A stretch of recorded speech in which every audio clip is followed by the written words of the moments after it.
Deklarasi FPI baru picu kerumunan, kasus Jokowi disindir. Presiden itu adalah simbol negara. Ada undang-undangnya. Siapapun yang menghina simbol negara ada sanksi hukumnya. Seharusnya mereka juga proaktif untuk menjaga marwah dari Presiden Republik Indonesia. Siapapun orangnya. Tidak bisa gambar seorang presiden di kampung kita sendiri diinjak-injak oleh orang-orang yang nggak jelas maunya apa. Ulah-ulah mereka seolah-olah negara ini tidak punya kedaulatan sama sekali, seolah-olah negara ini tidak punya wibawa sama sekali, seolah-olah negara ini tidak punya aparat sama sekali. Dan kemudian anak-anak buahnya menginjak-injak poster Presiden Republik Indonesia. Apakah mereka bukan penjahat, bapak-bapak? Mereka adalah para penjahat. Mereka membuat marwah bangsa Indonesia ini terinjak-injak. Wibawa bangsa Indonesia ini terinjak-injak. Ormas-ormas pembangkang ya begini. Ini harus diusut nih Pak Polisi. Jangan dibiarkan orang-orang kayak gitu.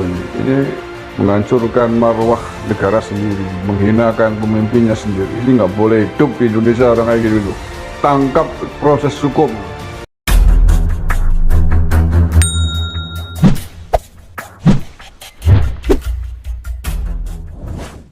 Front Persaudaraan Islam menggelar kegiatan deklarasi yang kemudian memicu kerumunan di Kabupaten Bandung Barat, KBB, pada Minggu. Kegiatan itu direkam dalam sebuah video dokumentasi dan tersebar di media sosial. Dalam video yang beredar, terlihat puluhan orang berkumpul di dalam sebuah ruangan dan menyuarakan deklarasi organisasi masyarakat keagamaan itu menggunakan pengeras suara dengan dipandu oleh seseorang. Deklarasi Front Persaudaraan Islam se-Jawa Barat, ucap seseorang menggunakan pengeras suara sebagaimana terdengar dalam rekaman video yang dikutip pada Kamis. Dalam rekaman itu terdengar bahwa deklarasi itu dilakukan sebagai bentuk pendirian organisasi sebagai kendaraan baru bagi perjuangan umat Islam di Jawa Barat. Front Persaudaraan Islam atau FPI menggelar kegiatan deklarasi yang kemudian memicu kerumunan di Kabupaten Bandung Barat atau KBB pada Minggu. Pemandu mengklaim ada 27 pengurus yang tergabung dalam DPW, DPJ, DPD yang tergabung dalam deklarasi itu, serta kata dia turut serta juga sejumlah ulama, habib, dan aktivis di Jawa Barat. Kegiatan itu dibenarkan oleh anggota tim advokasi Front Persaudaraan Islam yang juga mantan Wakil Sekretaris Umum FPI Aziz Yanuar. Ia menjelaskan bahwa kegiatan itu tak hanya dilakukan di Kabupaten Bandung Barat. Namun Aziz juga belum memberi rincian lebih lanjut mengenai daerah-daerah yang sudah melakukan deklarasi pendirian FPI baru itu. Itu acara konsolidasi dan akhirnya ada deklarasi. Menurutnya, kegiatan tersebut merupakan hal yang lumrah untuk dilakukan seperti banyak dilakukan oleh kelompok-kelompok lain. Ia mengingatkan bahwa kegiatan itu dilindungi oleh undang-undang. Merujuk pada rekaman video yang beredar, terlihat puluhan orang yang kompak mengenakan peci berwarna putih itu berkerumun dan saling berdekat-dekatan tanpa menjaga jarak saat melakukan deklarasi. Mereka juga terlihat tak memakai masker yang merupakan salah satu protokol dalam masa pandemi COVID-19 saat ini. Setelah menyelesaikan membacakan deklarasi, umat yang berada dalam ruangan kemudian menyerukan pekik takbir secara beriringan. Aziz mengaku tak bisa berkomentar banyak terkait dengan penerapan prokes dalam kegiatan deklarasi itu dengan alasan tak hadir di lokasi. Hanya saja dia membandingkan kerumunan itu dengan sejumlah kegiatan-kegiatan yang dihadiri oleh Presiden Jokowi yang juga menimbulkan kerumunan. Front Persaudaraan Islam merupakan ormas baru yang diisi oleh sejumlah mantan petinggi ormas FPI dulu. Kelompok itu sebelumnya dibubarkan oleh pemerintah RI pada akhir Desember 2020 lalu. Pemerintah menetapkan organisasi FPI besutan Rizik Syihab itu sebagai organisasi terlarang. Diketahui, sejumlah kunker presiden memicu kerumunan massa akibat pembagian paket sembako hingga kaos. Pihak istana pun mengklaim ini terjadi karena karisma Jokowi. Perkenalan ketua FPI baru, tapi tak diliput masif. Berita pun tenggelam. Ya, perkenalan ketua FPI baru, tapi diliput masif, berita pun tenggelam. FPI dibubarkan, percuma. Orang-orangnya masih bisa membuat ormas baru. Akhirnya muncul nama FPI baru. Namanya Front Persaudaraan Islam.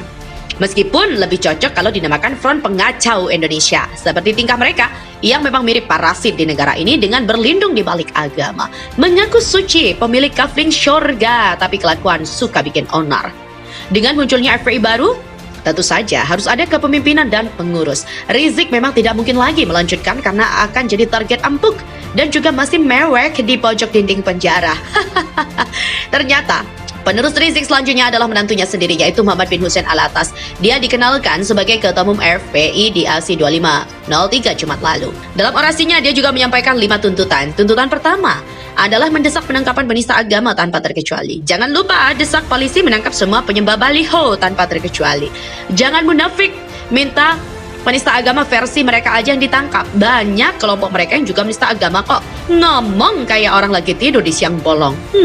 Kedua, dia meminta agar kasus penembakan Laskar FPI di kilometer 50 Tol Japek dituntaskan karena menurutnya itu bukan pelanggaran biasa, itu pelanggaran HAM. Maaf, kasus sudah dianggap selesai ya.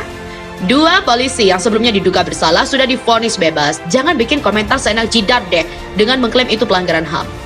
Kalau mau hamburger, ya bilang aja. Banyak dijual kok di KFC, McDonald, Burger King, Lawless Burger, hingga kafe-kafe mewah. Atau tidak bisa makan burger karena mahal dan hanya bisa makan nasi bungkus pakai telur sehingga asik teriak HAM melulu. Kecian kalau begitu ya. Tuntutan ketiga adalah stop kriminalisasi ulama dan aktivis. Muhammad menyebut yang harusnya ditangkap adalah penista agama. Munafik. Justru bapak mertua situ yang suka bikin ulah, makanya ditangkap. Polisi menangkap kriminal yang melanggar atau bikin onar, bukan menangkap ulama ya. Tolong bedakan itu dengan baik, pakai nalar, jangan pakai dengkul. Tuntutan keempat adalah selamatkan NKRI dari ancaman oligarki. Dia pun menyinggung perihal kelangkaan minyak goreng beberapa waktu lalu. Ketika dia punya minyak angkanya dinaikin, kemudian mendadak dia punya pasokan minyak banyak. Kurang ajar atau tidak? Kata Muhammad. Kalau yang ini saya tidak ada komentar ya, karena saya juga mengecam soal minyak goreng ini. Mau alasan apapun, rasanya ini tidak bisa ditoleransi. Ditambah lagi, mendak yang beberapa kali bikin blunder. Tuntutan kelima adalah menghentikan praktek Islamofobia. Ia menyebut Islamofobia adalah cara licik untuk menyerang Islam. Dia juga menambahkan, 5 tuntutan ini adalah permintaan massa kepada Presiden Jokowi, di mana jika Presiden Jokowi tak bisa menjawab 5 tuntutan umat ini, mereka menyarankan sebaiknya mundur. Dia dan massa menyatakan siap menghormati presiden yang mundur. Ya iyalah, kalian menghormati karena itu sesuai dengan keinginan kalian. Kalau tidak sesuai keinginan kalian, pasti kalian akan marah, ngamuk, dan terus demo. Dan makan nasi bungkus gratis. Tuntutan tak masuk akal ya, kayak bocah yang menuntut tak jelas. Mungkin ada yang bertanya, kenapa menantu Rizik yang jadi ketua FPI baru? Kemungkinan besar Rizik itu sudah capek dan tua. Rizik masih belum bisa tenang karena banyak kartu as yang belum dikeluarkan, banyak kasus yang belum digarap karena lari ke Arab Saudi. Rizik sangat terkenal nekat, kalau keluar dari penjara nanti masih berani seperti dulu, bisa-bisa keburu tua dan keriput di penjara. Tapi sosok Muhammad bin Hussein Alatas ini tidak akan sepopuler Rizik. Mau jadi terkenal ya hanya butuh satu faktor, nekat dan maki-maki. Makanya Rizik dan Bahar itu populer. Kalau tanggung-tanggung ya tak akan bisa gerakkan massa. FPI baru ini sudah pasti diisi oleh orang-orang lama, tapi garangnya kurang drastis. Ibarat